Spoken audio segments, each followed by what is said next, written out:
Bonjour et bienvenue pour ce nouveau page à page consacré à l'omnibus Mystique publié par Marvel Comics aux États-Unis. Un comics en version originale. Mystique a été publié en version française chez Semic au début des années 2000, mais cet omnibus n'existe qu'en version originale. Vous ne le trouverez pas, peut-être que ça sortira un jour en VF chez Panini, mais pour l'heure, c'est une sortie exclusivement en VO. Je suis ravi de pouvoir vous le présenter. Nous sommes au début des années 2000. Une nouvelle société de comics vient de naître. Ça s'appelle CrossGen. Ça vient de Tampa, en Floride. Et il s'agit d'un millionnaire qui, passionné de comics, a décidé de créer une maison d'édition de comics avec Brandon Peterson et plein d'autres auteurs. On va en parler. Il va créer un nombre incroyable de séries. Des séries de qualité avec des talents absolument fabuleux, des séries qui vont connaître un vrai succès au début des années 2000 avant de s'éteindre petit à petit et de disparaître. C'est Marvel Comics qui rachètera le catalogue pour faire ses rééditions, mais n'exploitera quasiment jamais ses personnages dans l'univers Marvel. Il les garde au chaud, on ne sait jamais, ça peut servir. Aujourd'hui, ils appartiennent donc à Disney. Au début des années 2000, donc c'est un nombre assez important de séries qui sont lancées, comme Sojourn, comme Mystique, comme Sion, des séries qui sont dessinées par des auteurs absolument fabuleux qui depuis ont tous fait une carrière. Certains avaient déjà commencé dans les années 90, d'autres sont devenus des stars. Brandon Peterson, il livre par exemple son meilleur travail, je vais vous le montrer dans ce page à page, mais je pense à des auteurs comme Jim Cheung, Steve Epting qui sont revenus sur le devant de la scène, des dessinateurs comme Joshua Middleton qui ont explosé, ou encore Greg Land, Steve McNiven bien sûr. Tous sont nés quasiment dans les pages de CrossGen et c'est un vivier de talent absolument incroyable et une énergie assez folle. Un omnibus qui reprend donc l'intégralité des épisodes du Mystique. On va tout de suite rentrer dans le cœur du réacteur et on va plonger dans cette série. Je dois vous avouer que je crois que je n'ai jamais lu un seul épisode de Mystique. C'est scénarisé par Ron Marz avec Barbara Kessel, deux piliers de chez Marvel. Ron Marz, scénariste évidemment du Silver Surfer et de tant de choses incroyables. Tony Bedard également, qui scénarise à partir de l'épisode 18. Au dessin, on va retrouver Brandon Peterson, Steve McNiven, Kevin Sharp, Al Rio, Aaron Lopestri, encore Paul Ryan ou Paul Pelletier. Plein de noms que vous avez déjà découverts chez Marvel. Le premier numéro a pour ambition de vous présenter un peu cet univers avec une haute tenue graphique, comme vous pouvez le voir. Donc le fabuleux Brandon Peterson. Brandon Peterson, vous le connaissez, il a dessiné les X-Men et les Uncanny X-Men dans les années 90 et il a dessiné quelques épisodes également des Ultimate X-Men. C'est vraiment un fantastique dessinateur qui deviendra directeur artistique après une quinzaine d'épisodes là-dessus et il reviendra d'ailleurs faire d'autres séries. C'est de toute beauté, à noter le travail incroyable fait sur toute la production, notamment sur les couleurs. C'est un savant mélange de tout ce qui fonctionnait au début des années 2000, avec de la magie bien sûr, un petit côté Harry Potter, un petit côté sorcière rouge, un petit côté mystique justement, c'est le nom de la série. Et vous allez plonger dans cet univers qui va s'ouvrir à vous et qui va, j'espère, vous donner envie de découvrir cela. Quand on regarde la beauté et la qualité graphique de ce premier numéro, on se dit que tout ça a été évidemment destiné à faire un énorme succès. Après ce premier numéro, il publiait un épisode de CrossGen Chronicles avec plein de dessinateurs comme Claudio Castellini par exemple, qu'on connaît très bien. Là, il s'agit donc de quelques pages issues des pages consacrées à Mystique dans ces CrossGen Chronicles. Et on va tout de suite après attaquer avec l'épisode numéro 2. C'est John Dell qui encre. Les couleurs, elles sont magnifiques. Elles sont signées Andrew Crossley. Vraiment, regardez la beauté de tout cela. C'est vraiment quelque chose de la production value est étonnante. Et vraiment, on se régale parce qu'on se dit que les lecteurs de l'époque ont du ado. Alors c'est très marrant parce que ça a débuté au début des années 2000. Est-ce qu'on a les dates de publication des épisodes au début? C'est très intéressant. Août 2000. C'est marrant, juillet 2000, parce que je suis arrivé aux États-Unis et à Tampa en juillet 2000. C'est-à-dire que j'ai passé un an, de juillet 2000 à juillet août 2000, même de août 2000 à juillet 2021. 2001, de 2000 à 2001, pardon, ça fait pas 21 ans, ça fait un an. J'ai passé un an aux États-Unis, à Tampa, justement, où j'ai fait mes études. Et voilà, à quelques kilomètres de là où j'habitais, on produisait des comics. Alors, je crois qu'une des particularités, c'est qu'il fallait que les auteurs vienne habiter à Tampa. Très sexy. Il fallait qu'il vienne habiter parce qu'il voulait créer un studio comme le Bullpen, vous le savez, des années 70 chez Marvel, où tous les artistes travaillaient ensemble pour créer une émulation. Et d'ailleurs, certains artistes comme Jim Chung, dont j'ai parlé tout à l'heure, qui avait un style assez manga, on va dire, dans les années 90. Il avait fait un épisode de X-Force notamment. C'était pas mon dessinateur préféré dans les années 90. Et quand il a fait son passage sur chez CrossGen, il a énormément progressé. Et ça a vraiment donné des choses étonnantes. Regardez l'élégance du trait de Brandon Peterson qui livre ici un de ses plus incroyables travaux. C'est vraiment, vraiment, vraiment magnifique. Je ne me souvenais pas que c'était aussi beau. J'avais dû croiser des épisodes, j'ai dû en feuilleter parce que j'allais toutes les semaines acheter mes comics déjà à l'époque dans une boutique qui s'appelait Merlin Comics à Tampa. Regardez comme c'est beau, regardez les couleurs, vraiment, c'est vraiment génial. Ça donne envie de le lire, ça donne envie de le découvrir et ça donne envie de dire le chat, silence, je suis en train de travailler. Non, vraiment, c'est très très beau. Regardez-moi ça. Brandon Peterson, il livre sa plus belle des partitions. Malheureusement, il ne fait pas tous les épisodes, vous allez voir. Il y a d'ailleurs un petit passage à vide, si vous voulez mon humble avis, puisque il y a des épisodes qui sont un petit peu moins bons, ça et là. Alors là, c'est très marrant parce que l'épisode numéro 7, c'est pas Steve, c'est pas, je viens de me spoiler moi-même. C'est Steve McNiven, donc c'est pas Brandon Peterson. Donc Steve McNiven, la superstar, hein, évidemment. Old Man Logan, Civil War, eh ben, il a débuté ici. Voilà, il a débuté. Alors, c'est vraiment un dessinateur que j'adore. Et c'est vrai qu'il n'avait pas encore tout à fait son style. Là, on lui a demandé de faire comme Brandon Peterson. Mais voilà, et donc il a fait juste un épisode, c'est celui-là. Épisode 8 avec le retour de Brandon Peterson. Alors, vous allez voir, on va avancer, hein, évidemment, c'est très très joli. Qui va laisser sa place au bout d'un moment. De toute façon, il y aura un petit message, vous verrez, il a écrit un petit mot, c'est adorable. Et donc, vous allez voir qu'il nous régale. Alors, évidemment, ça fait penser à toutes ces séries des années 90, Witchblade, Darkchild. Moi, j'ai un amour pour ces séries. C'est peut-être une des raisons pour laquelle j'ai édité Sin Stress en France.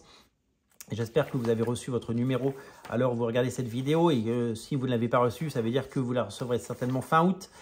Puisque évidemment, regardez comme c'est chouette. Il y a un petit côté Darkness, un petit côté Witchblade, un petit côté Topco dans la production. Et je dois avouer, et puis en plus, c'est diablement sexy, regardez. Vraiment, c'est très joli. Et il y avait vraiment le souci de faire des belles choses. Et donc, le créateur de cette société a certainement perdu beaucoup d'argent chez CrossGen, mais en tout cas, il aura mis les moyens pour faire des comics. C'est donc Marvel qui a tout racheté et qui récupère la timbale. Et quel plaisir, évidemment, de voir cette série donc rééditée. C'est vraiment magnifique. Regardez ces doubles pages là, c'est incroyable. C'est vraiment magnifique. Il y a une autre série qui s'appelle Sigil, qui est déjà sortie en omnibus, m'a-t-on signalé quand j'ai fait la vidéo de présentation de cet album, avant de faire le page à page. Vraiment, Sigil aussi, c'est une très belle série, peut-être que je craquerai. L'épisode 12 est dessiné par Kevin Sharp. Kevin Sharp, c'est un auteur qu'on voyait beaucoup à l'époque et qu'on voit beaucoup moins. Donc, je suis incapable de vous dire, mais c'est très, très élégant, Kevin Sharp. Vraiment, il y a un petit côté Ryan Sook, un petit côté Aaron Lopestri, justement, qu'on verra tout à l'heure. Et il y a un petit côté Adam Hughes, que j'aime vraiment beaucoup. Retour de Brandon Peterson, qui quand même dessine un maximum d'épisodes pendant ce run. Et ça fait éminemment plaisir. Alors, j'ai oublié de regarder, mais il a fait... ça, regardez-moi ça. C'est magnifique, ça, quand même. Hein, quand même. Il a fait une série... après, il a refait une série que j'ai quelque part dans les cartons. Une série en 4 parties. Brandon Peterson, dans un style assez numérique, on va dire. C'était... on aurait pu dire... voilà, il l'avait fait... voilà, c'était une façon de colorier les épisodes assez étonnante. Donc ça il l'a fait avant ces épisodes de Ultimate X-Men, parce que Ultimate X-Men... n'est sorti qu'en 2001, je crois. Et donc, du coup, tout ça, c'est vraiment, voilà, c'est vraiment étonnant. Autre épisode de CrossGen Chronicles, dessiné cette fois par Monsieur Georges Pérez. Georges Pérez qui viendra aussi chez CrossGen pour faire sa série qui s'appelle Crimson Plague. Mais je crois qu'il n'y aura que 2 numéros. J'ai peut-être le premier numéro quelque part. Donc, avant de faire sa série, parce que ces personnages et toutes ces bouclettes, ça nous rappelle son Sirens, hein, son Sirène que j'ai édité moi-même chez Alliance Comics à l'époque d'Original Comics. Eh bien, il y avait déjà ce style graphique et donc voilà, il travaillait plus à l'époque pour les grands, il avait travaillé pas mal pour CrossGen. Épisode numéro 15, le retour de Brandon Peterson. Voilà, donc on va arriver sur ces derniers épisodes. C'est étonnamment joli, incroyablement beau, magnifiquement maîtrisé, diablement séduisant. Et c'est vraiment super chouette. Et là, c'est Fabrizio dans les dernières pages. Fabrizio Fiorentino qui dessine il y a cet interlude. Et c'est lui qui reprendra après le dessin, vous le verrez. Mais là, pour l'heure, c'est encore de Brandon Peterson. Alors, pour moi, il y a deux couacs dans cet omnibus. Le premier, c'est qu'à partir de l'épisode 16, et je crois pour 3 épisodes, il y a malheureusement, ils n'ont pas dû retrouver les fichiers parce que ce sont des pages scannées. Alors, je ne sais pas si vous voyez la différence, mais ça fait vraiment un grain. Donc, en fait, les pages numériques, les couleurs numériques de l'époque, là, on voit bien le grain. Là. On a l'impression qu'il y a du relief, quoi. On a l'impression qu'il y a de la 3D. Donc, il y a 3 épisodes, et pourtant, ils sont diablement bien dessinés, qui sont un peu mal imprimés parce qu'ils n'ont pas dû retrouver les fichiers. Et donc, du coup, ils ont scanné des pages d'épisodes. Et donc, c'est un peu cracra. Voilà. J'aime pas du tout quand ils font ça. Je trouve ça hyper... c'est pas la première fois qu'on voit ça, hein. Mais de temps en temps, il n'y a pas le choix. Alors, sur des vieux comics des années 70, ça marche parce que vous refaites les aplats. Mais sur des comics des années 2000, voilà, c'est un peu compliqué. Donc, ça gâche un petit peu ces épisodes de Brandon Peterson, en plus, qui sont les derniers. Et je suis un petit peu déçu là, donc ça c'est vraiment diablement sexy. Il y a toujours ces dessins, je crois, dans Titanic, tellement c'est sexy. Voilà, c'est vraiment très joli. Et donc voilà, et là on revient, voilà, je crois que c'est 3 épisodes. Et là on revient des couleurs normales. Là il n'y a plus ce côté cracra. C'est vraiment 3 épisodes qui avaient disparu, totalement disparu. Et donc malheureusement c'est un vrai problème. Il est énorme cet omnibus, il est magnifique. Il n'y a rien à dire, c'est de toute beauté. Brandon Peterson, hein, épisode numéro 20, hein, il n'y a pas eu beaucoup de fill-in. Hein, il y a eu l'épisode de McNiven, de Kevin Sharp. Vraiment, il a fait quasiment les 20 premiers épisodes. Hein, c'est vraiment étonnant. Voilà. Et là, il dit au revoir. Salut Brandon Peterson, il s'en va. Et donc, c'est un autre dessinateur qui s'appelle Fabrizio Fiorentino qui reprend.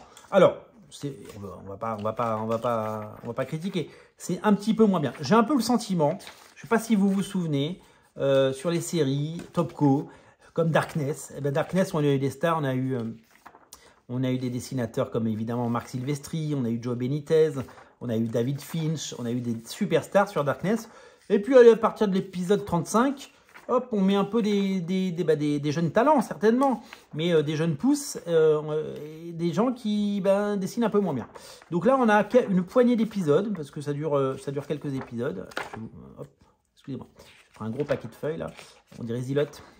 Voilà, on a quelques épisodes qui sont un petit peu moins bons, graphiquement, même si ça va, hein, c'est propre, hein, mais je trouve que c'est un peu en dessous, il faudra attendre l'arrivée d'Aaron Lopestri. Aaron Lopestri, mais quel dessinateur ce type. J'ai toujours adoré ce dessinateur.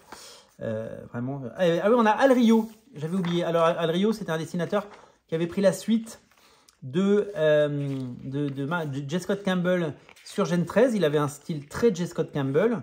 Il copiait un petit peu de J. Scott Campbell. Et c'était toujours évidemment un niveau au-dessus, en dessous, pardon. Donc il a fait cet épisode. Et après, c'est le retour de Fabrizio machin. Al Rio, qui malheureusement nous a quittés il y a au moins une quinzaine d'années. Il a mis fin à ses jours et c'est vraiment un drame. Et c'est un dessinateur que j'aimais beaucoup, Al Rio. Et donc je suis ravi de voir qu'il a fait ça. C'est vraiment... Ah, il y a Matt Ryan aussi qui fait des pages là-dedans. Matt Ryan qui a beaucoup travaillé chez Marvel, qui a travaillé chez Wildstorm. Très très bon dessinateur. Voilà. Donc voilà, c'est propre, c'est sympa. C'est même de mieux en mieux, j'ai envie de vous dire. Là, ça doit être le 5e ou 6e épisode qu'il fait. Je trouve que c'est beaucoup mieux que ce qu'il a pu faire par le passé. C'est beaucoup... voilà, c'est vraiment très chouette. Là, ça commence à devenir chouette. Alors, après, je ne l'ai jamais revu. Alors, peut-être qu'il a travaillé sur d'autres séries cross-gen. Mais c'est marrant, tous ces dessinateurs des années 90 et 2000 qui ont disparu. Et Al Rio qui refait un épisode. Donc, je trouve que Al Rio, sur cette série, sur Mystique, eh bien, c'est beaucoup mieux que ce qu'il avait fait sur Gen 13, par exemple. C'est beaucoup plus maîtrisé. Et là, je trouve que Al Rio, il avait un sacré niveau. Et donc là, voilà, à partir Key Issue, épisode numéro 31, et là, on se régale. Épisode 31, la beauté, puisque c'est Aaron Lopestri, donc il dessine les dinosaures comme personne. Il a toujours dessiné des personnages féminins hyper sexy, à la Terry Dodson, à la Adam Hughes. C'est vraiment quelqu'un que j'aime beaucoup, et je trouve que son style match incroyablement bien. Regardez comme c'est sexy, on dirait Catwoman. C'est diablement beau, c'est incroyablement chouette. Et vraiment, je me régale. Non, c'est très très joli. Très très joli. Hop. Vraiment, je me régale. Très joli. Hop. très très bon apport de ce dessinateur. Les scènes d'action sont bien. Il a beaucoup travaillé chez DC Comics. Il avait fait une série à plusieurs avec Terry Dodson, notamment qui s'appelait Chicks. Il y avait eu 2 numéros chez Image Comics. J'avais adoré, c'était trop bien. C'était super cette série, elle était top. C'était vraiment une super série. Donc vraiment, ça c'était que du plaisir, que du bonheur. C'était vraiment super chouette. Alors là, est-ce qu'on ne serait pas sur un épisode également scanné? Non, ça a l'air d'aller. On est toujours sur Paul Ryan qui dessine. Paul Ryan. Ah, c'est Paul Ryan. J'ai confondu Paul Ryan et Matt Ryan. Peut-être tout à l'heure. Oui, là c'est Paul Ryan. Voilà. Et donc Paul Ryan, c'est chouette. Et donc là, le retour d'Aaron Lepestri. Regardez comme c'est stylisé. Non, mais vraiment, honnêtement, je l'ai dit au début de la vidéo, je le redis maintenant qu'on a bien avancé dans les pages. Le niveau graphique est époustouflant. Rendez-vous compte de la production. En fait, on se dit, alors peut-être vous l'avez lu en version française chez Semic, mais c'est fou de se dire que ça existe, c'est fou de se dire que ça a été édité et que ça aurait pu être perdu et que Marvel a racheté ce catalogue et que, bon, ils n'en font rien. Ce serait pas mal de relancer ces séries. Alors, il faudrait mettre des pointures, il faudrait mettre des dessinateurs. Là, on a 42 numéros, je crois. On a 42 beaux numéros, il n'y a rien à acheter. Donc, lancer une série avec des dessinateurs qui ne seraient pas au niveau, ça ne serait pas, rendre service à tout ça. Mais c'est dommage que Marvel ne fasse rien de ce catalogue. Non, mais c'est incroyable. Regardez-moi. Regardez ça. Hop, là, elle va chercher un truc dans son soutif. C'est génial. C'est beau. Voilà. C'est du très, très bon comics. C'est très bien produit. Et vraiment, Paul Pelletier. Paul Pelletier, les enfants. Oh là là, c'est fou. Vraiment, je crois que, je ne sais pas ce qui se passait, il y avait une énergie chez CrossGen. C'est-à-dire que les dessinateurs qui étaient parfois un petit peu considérés comme, qui n'étaient pas des stars chez Marvel ou chez DC, quand ils arrivaient là, ils se transcendaient, ils devenaient magnifiques, quoi. Et c'est le cas, Paul Pelletier, Aaron Lepestri, vraiment, Brandon Peterson, il n'a jamais fait mieux, Brandon Peterson. C'est vraiment tout ce qu'il a fait de plus beau, vraiment. Regardez ça, on dirait du Red Sonja, on dirait... C'est incroyablement sexy, diablement séduisant, magnifiquement beau. Voilà, c'est vraiment très très chouette. C'est top, ouais. Regardez-moi ça, comme c'est joli. Non, vraiment, il n'y a rien à acheter, il n'y a rien à... C'est incroyable. Incroyable, tout ça est incroyable. Et puis Aaron Lepestri, il en a fait des épisodes. Hein. Il n'est pas venu là pour ramasser les balles. Hein. Et voilà, Aaron Lepestri. Et voilà. Et donc là, alors ça c'était le Comics Primer, donc ça c'était les autres séries qu'il pouvait y avoir, avec donc plein d'autres dessinateurs, Joshua Middleton, Jim Chung, les frères Lee, Ben Lee et Ray Lee, qui avaient fait après ils ont fait 1 ou 2 épisodes de Ultimate X-Men, souvenez-vous. Bon, donc des couvertures. Donc là, ça c'est des pages scannées, là, c'est pas très joli, c'est étonnant d'ailleurs. Oui, ils ont scanné le primer en fait, voilà, c'est ça. Ils ont scanné le primer et après il y a eu un sampler, voilà. Et donc, en fait, donc ça, ils n'ont pas les pages, donc ils ont tout scanné. Donc c'est un peu crado, mais bon, c'est pas grave. Et donc il y a plein de pages de toutes les séries, notamment les pages consacrées à Mystique, bien sûr, avec le portrait de Tony Bédard, avec les couvertures de Mystique, Phil Noto, Joseph Michael Lisner, Brandon Peterson, bien sûr, les TPB de l'époque, les petites biographies de chaque personnage, la Art Team, bien sûr, le Shaquille O'Neal. Hop, qu'est-ce qu'on a d'autre là? Hop. Ben oui, le chat. Oui, c'est long cette vidéo. On va aller se coucher. Hop. Voilà. Et puis des pages à la fin. Des pages avec le Lepestri. Des pages scannées de Brandon Peterson. Voilà. Vraiment. Et ça, c'est Aaron Lepestri. C'est incroyable. Oh, c'est beau Aaron Lepestri ce qu'il fait. Vraiment. Chapeau pour cet omnibus. Il est magnifique. Il est beau. Il est incroyable, je vous invite à le lire si ce n'est pas déjà fait. C'est disponible partout où vous trouverez de la VO. Vraiment, je suis séduit. Je retombe amoureux de tout ça et Dieu sait que je ne l'ai pas lu à l'époque. Donc vraiment, ça me marque et ça me touche. Voilà, c'est disponible absolument partout où vous trouverez de la VO. Et pour ne rater aucun page à page, une seule chose à faire, hein, c'est vous allez sur Radio Comics. Et vous vous abonnez, quoi. Vous faites un petit abonnement. Merci à vous, merci pour votre fidélité. Bonnes vacances si vous en prenez. Et on continue à parler comics tout l'été. Salut.